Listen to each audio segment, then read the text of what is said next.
उद्या आहे ज्येष्ठ अमावस्या आणि या निमित्त मी तुम्हाला आज खास 6 प्रभावी उपाय सांगणार आहे। यापैकी तुमच्या समस्येनुसार कोणताही उपाय तुम्ही करा, त्याचे फळ तुम्हाला नक्की मिळेल। उपाय एकदम सोपे आहेत, पण या उपायांमुळे तुमच्या प्रत्येक कामातील अडथळे दूर होतील, सर्व प्रकारचे दोष नष्ट होतील आणि पैशांच्या बाबतीत सांगायचं झालं तर जे लोक पैसे द्यायला टाळाटाळ करत होते ते स्वतः पैसे आणून देतील। हे उपाय श्रद्धेने केल्यानंतर येणारा प्रत्येक दिवस तुमचाच असेल, एवढे लक्षात ठेवा। त्यामुळे हे उपाय नेमके कोणते आहेत, त्यासाठी कोणत्या वस्तू वापरायच्या आणि कोणत्या वेळेत हे उपाय करायचे, ही संपूर्ण माहिती आजच्या व्हिडिओमध्ये आपण जाणून घेणार आहोत, म्हणून हा व्हिडिओ शेवटपर्यंत नक्की पहा। नमस्कार प्रिय बंधू भगिनींनो, उद्या म्हणजे 14 जुलै मंगळवारी ज्येष्ठ अमावस्या साजरी केली जाणार आहे। या अमावस्येची तिथी 13 जुलै रोजी सायंकाळी 6:50 सुरू होऊन 14 जुलै रोजी दुपारी 3:13 समाप्त होणार आहे। उदय तिथीप्रमाणे ही अमावस्या उद्या मंगळवारी पाळली जाणार आहे। याच दिवशी ज्येष्ठ महिन्याची समाप्ती होऊन आषाढ महिन्याची सुरुवात होते, त्यामुळे या अमावस्येला विशेष धार्मिक महत्त्व प्राप्त झालं आहे। ज्येष्ठ अमावस्या ही प्रामुख्याने पितरांना समर्पित मानली जाते। या दिवशी श्राद्ध, तर्पण आणि दान केल्याने पितृदोष कमी होतो आणि पितरांचा आशीर्वाद प्राप्त होतो असे सांगितले जाते। त्यामुळे आपल्या पूर्वजांचे स्मरण करण्यासाठी आणि त्यांच्याप्रती कृतज्ञता व्यक्त करण्यासाठी ही तिथी अत्यंत पवित्र मानली जाते। या अमावस्येला दर्श अमावस्या असंही म्हटलं जातं। या दिवशी पितरांच्या पूजेसोबतच भगवान विष्णू आणि माता लक्ष्मीचीही विशेष भक्तिभावाने पूजा केली जाते। त्यामुळे घरात सुख, समृद्धी आणि सकारात्मकतेचं वातावरण निर्माण होतं। यासोबतच या दिवशी स्नान आणि दान यांनाही विशेष महत्त्व दिलं जातं। शक्य असेल तर पवित्र नदीत स्नान करून दान धर्म केल्याने पुण्य प्राप्त होतं आणि पितरांचे आशीर्वाद मिळतात असे मानलं जातं। तसंच या दिवशी गाय, कावळा आणि कुत्रा यांना अन्न दिल्यासही ते अत्यंत शुभ मानलं जातं। अशा सत्कर्मांमुळे जीवनातील अनेक अडचणी दूर होतात अशी श्रद्धा आहे। आता याच ज्येष्ठ अमावस्येला अनेक प्रभावी उपायही केले जातात। त्यापैकीच एक अत्यंत सोपा पण महत्त्वाचा उपाय आज मी तुम्हाला सांगणार आहे। उद्या तुम्ही दुसरं काही केलं नाही तरी हरकत नाही, पण सकाळी घराच्या उंबरठ्यावर ही एक वस्तू नक्की ठेवा। हा उपाय श्रद्धेने केल्यास घरातील दोष, अडथळे आणि नकारात्मकता दूर होण्यास मदत होते। घरात सुख, समृद्धी आणि लक्ष्मीचा आगमन व्हावं यासाठी हा उपाय अत्यंत शुभ मानला जातो। ही वस्तू कोणती आहे, ती नेमकी कशी ठेवायची आणि या उपायामध्ये कोणती छोटी चूक टाळायची हे पुढे सविस्तर सांगणार आहे, त्यामुळे व्हिडिओ शेवटपर्यंत पहा। जर तुम्ही आपल्या चॅनलवर नवीन असाल तर चॅनल सबस्क्राइब करा आणि बेल आयकॉन दाबा, म्हणजे पुढे असेच धार्मिक आणि उपयुक्त व्हिडिओ सर्वात आधी तुम्हाला पाहायला मिळतील। तसेच व्हिडिओ आवडला तर त्याला एक लाईक नक्की करा। बघा, आपल्या धर्मग्रंथांमध्ये ज्येष्ठ अमावस्येला पितरांचे आशीर्वाद मिळवण्यासाठी अत्यंत महत्त्वाची तिथी मानलं गेलं आहे। या दिवशी पितृदेव पृथ्वीवर येऊन आपल्या वंशजांवर कृपा करतात अशी श्रद्धा आहे। त्यामुळे या दिवशी श्रद्धेने केलेले दान, पूजन किंवा छोटे छोटे सात्विक उपायही विशेष फलदायी मानले जातात। याच कारणामुळे उद्या आपण जो उपाय करणार आहोत तो घराच्या मुख्य उंबरठ्यावर करायचा आहे। आता तुम्हाला प्रश्न पडेल, हा उपाय उंबरठ्यावरच का? कारण उंबरठा हा केवळ घराचा प्रवेशद्वार नसतो, वास्तुशास्त्रात त्याला अत्यंत पवित्र स्थान दिलं गेलं आहे। अशी मान्यता आहे की अमावस्येच्या दिवशी पितरांची कृपा उंबरठ्याजवळ अधिक प्रमाणात प्राप्त होते, म्हणूनच हा उपाय तिथे करण्यास विशेष महत्त्व दिलं जातं। एक गोष्ट मात्र लक्षात ठेवा, हा उपाय उद्या दुपारी 12 वाजण्यापूर्वी पूर्ण करायचा आहे। सकाळपासून दुपारी 12 वाजेपर्यंत तुम्ही कोणत्याही सोयीच्या वेळी तो करू शकता, पण शक्यतो उशीर करू नका। असं मानलं जातं की ज्या घरात हा उपाय श्रद्धेने केला जातो त्या घरातील पितृदोष कमी होण्यास मदत होते आणि माता लक्ष्मीची कृपा त्या घरावर कायम राहते। कारण अमावस्या ही केवळ पितरांशी संबंधित तिथी नाही, तर माता लक्ष्मीशीही तिचा विशेष संबंध मानला जातो। आपण दरवर्षी दिवाळीचं लक्ष्मीपूजनही अमावस्येलाच करतो, यावरूनच अमावस्येचं महत्त्व लक्षात येतं। धन, समृद्धी आणि शुभत्वासाठी हा दिवस अत्यंत मंगल मानला जातो। म्हणूनच जर तुमच्या घरात वारंवार आर्थिक अडचणी निर्माण होत असतील, व्यवसायात अपेक्षित प्रगती नसेल होत किंवा पैसा येऊनही टिकत नसेल, तर अशा वेळी श्रद्धेने केलेले सात्विक उपाय मनाला सकारात्मक बळ देतात। पण इथे एक गोष्ट समजून घ्या, घरात लक्ष्मीचा वास म्हणजे फक्त पैसा असणं नव्हे। खरं सुख तेव्हा असतं जेव्हा घरात शांतता असते, कुटुंबातील सदस्यांमध्ये प्रेम आणि आपुलकी असते, वातावरण आनंदी आणि सकारात्मक असतं आणि प्रत्येक जण समाधानाने जगत असतो। यालाच खऱ्या अर्थाने लक्ष्मीचं वास्तव्य म्हणतात। म्हणून उद्या आपण जो उपाय करणार आहोत तो केवळ धनप्राप्तीसाठी नाही, तर घरात सुख, समाधान आणि मंगल वातावरण टिकून राहावं या भावनेने करायचा आहे. आणखी एक महत्त्वाची गोष्ट, हा उपाय घरातील स्त्री किंवा पुरुष कुणीही करू शकतं. यामध्ये कोणताही भेद नाही. श्रद्धा आणि स्वच्छ मन या 2 गोष्टी सर्वात महत्त्वाच्या आहेत. अमावस्येच्या दिवशी केलेले सात्विक उपाय विशेष फलदायी मानले जातात. त्यामुळे हा उपाय श्रद्धेने आणि पूर्ण विश्वासाने करा. यामुळे घरातील नकारात्मकता कमी होण्यास मदत होते. नजरेचे दोष, अडथळे आणि अशुभ ऊर्जा दूर राहावी अशी प्रार्थना केली जाते. म्हणून हा उपाय अनेक जण दरवर्षी अमावस्येला आवर्जून करतात. आता पुढे या उपायाची सुरुवात कशी करायची, सकाळी उठल्यापासून कोणकोणत्या गोष्टी करायच्या, घराची तयारी कशी करायची आणि उंबरठ्यावर नेमकं काय करायचं हे आपण पुढे सविस्तर पाहणार आहोत. उद्या शक्य असेल तर सकाळी लवकर ब्रह्ममुहूर्तात उठण्याचा प्रयत्न करा. त्यानंतर स्वच्छ स्नान करून दिवसाची सुरुवात करा. ज्येष्ठ अमावस्येच्या दिवशी स्नानाला विशेष महत्त्व दिलं जातं. त्यामुळे शक्य असेल तर शुभ वेळेत स्नान करा. आंघोळीनंतर सर्वप्रथम देवघरातील देवांची मनापासून पूजा करा. धूप, दीप किंवा अगरबत्ती लावून घरात प्रसन्न आणि सात्विक वातावरण निर्माण करा. देवाचं स्मरण करून झाल्यानंतरच पुढचा उपाय सुरू करायचा आहे.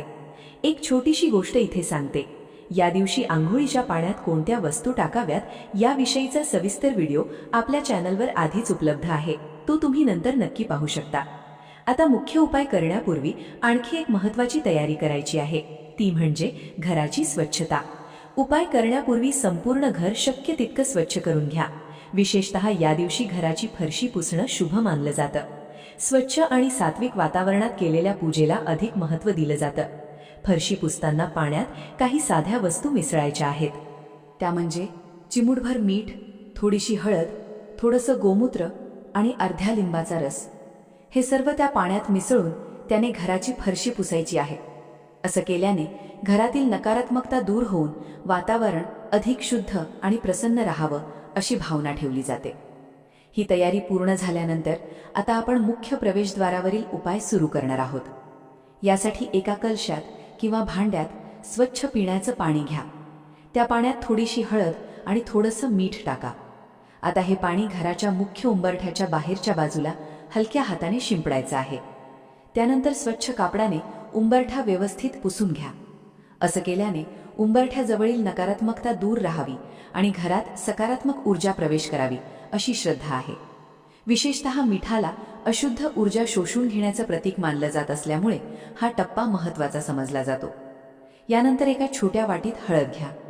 त्यामध्ये थोडंसं गंगाजल, गुलाबजल किंवा साधं स्वच्छ पाणी घालून त्याची घट्ट पेस्ट तयार करा. आता ही हळदीची पेस्ट संपूर्ण उंबरठ्यावर हलक्या हाताने लावायची आहे. उंबरठ्यावर हळदीचं लेपन करणं शुभ मानलं जातं. यामुळे घराचं रक्षण व्हावं, वास्तुदोष कमी व्हावेत आणि सकारात्मक ऊर्जा वाढावी अशी भावना यामागे असते. आता या उपायातील सर्वात महत्त्वाचा भाग म्हणजे कणकेचा दिवा नेमका कसा तयार करायचा, तो कुठे ठेवायचा, त्याची पूजा कशी करायची आणि त्यासोबत कोणत्या वस्तू अर्पण करायच्या, ह्या सगळ्या गोष्टी सविस्तर पाहूया. उंबरठ्यावर हळदीचं लेपन करून झाल्यानंतर तुम्हाला थोडीशी गव्हाची कणिक घ्यायची आहे. ही कणिक मळताना त्यामध्ये मीठ अजिबात टाकायचं नाही. फक्त चिमूटभर हळद घालून साधी कणिक तयार करायची आहे. यानंतर त्या कणकेपासून एक चौमुखी दिवा बनवायचा आहे. म्हणजे 4ही दिशांना 4 वाती ठेवता येतील असा दिवा तयार करायचा. दिवा तयार झाल्यानंतर त्यामध्ये शुद्ध गाईचं तूप घालू शकता. तूप उपलब्ध नसेल तर तेलाचाही वापर करू शकता. आता एक ताट किंवा प्लेट घ्या आणि त्यामध्ये मूठभर तांदूळ पसरवा. त्या तांदळावर हा कणकेचा दिवा ठेवायचा आहे.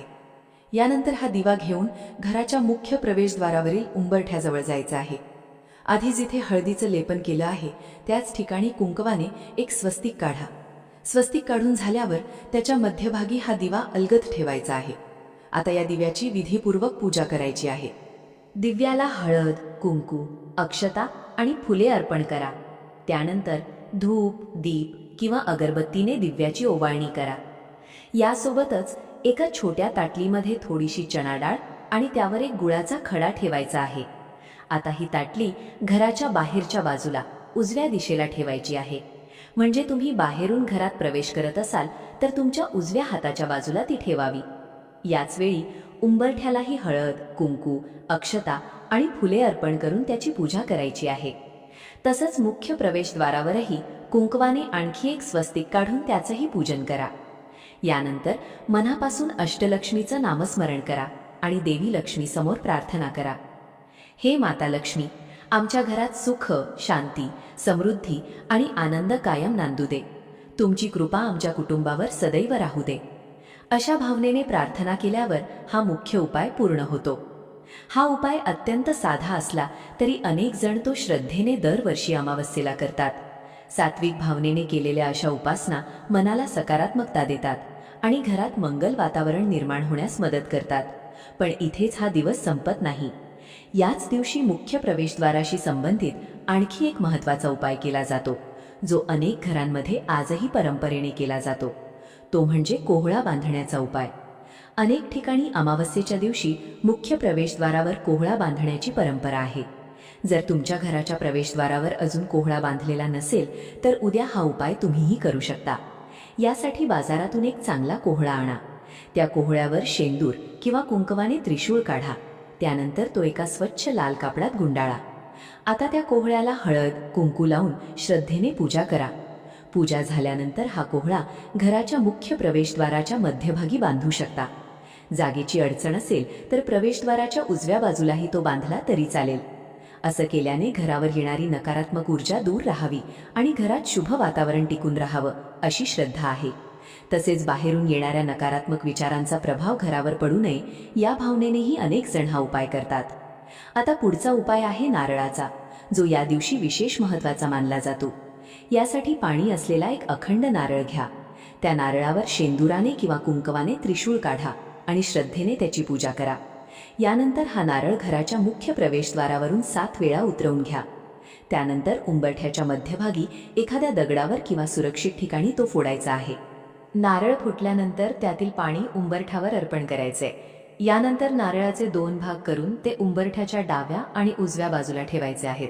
हे दोन्ही तुकडे दिवसभर तिथेच राहू द्या. दुसऱ्या दिवशी सकाळी ते उचलून एखाद्या मोठ्या वृक्षाखाली ठेवून यायचे आहेत.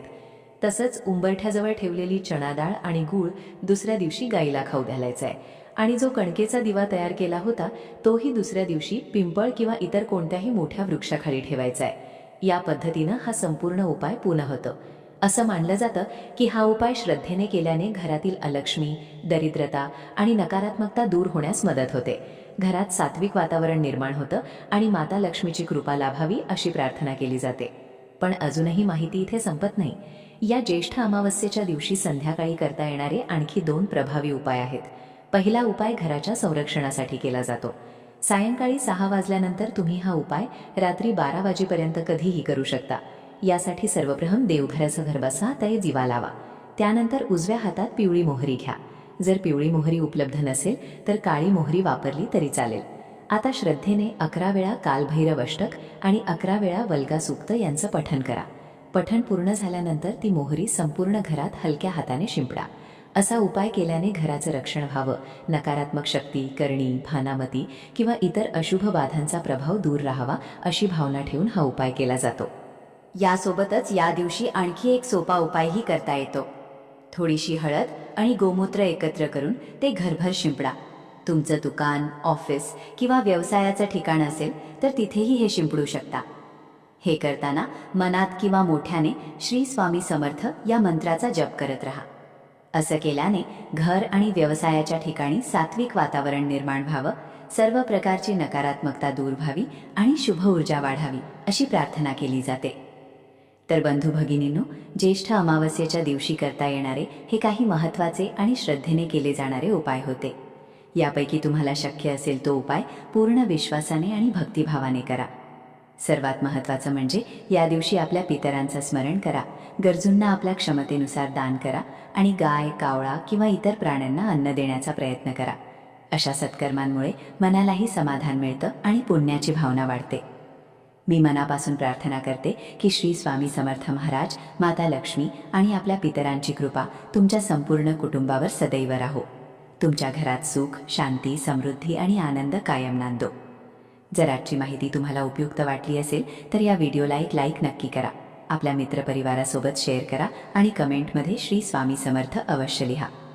जर तुम्ही आपल्या चॅनलवर नवीन असाल तर चॅनल सबस्क्राईब करा आणि बेल आयकॉन दाबा, म्हणजे पुढे असेच धार्मिक, उपयुक्त आणि भक्तिमय व्हिडिओ सर्वात आधी तुम्हाला पाहायला मिळतील.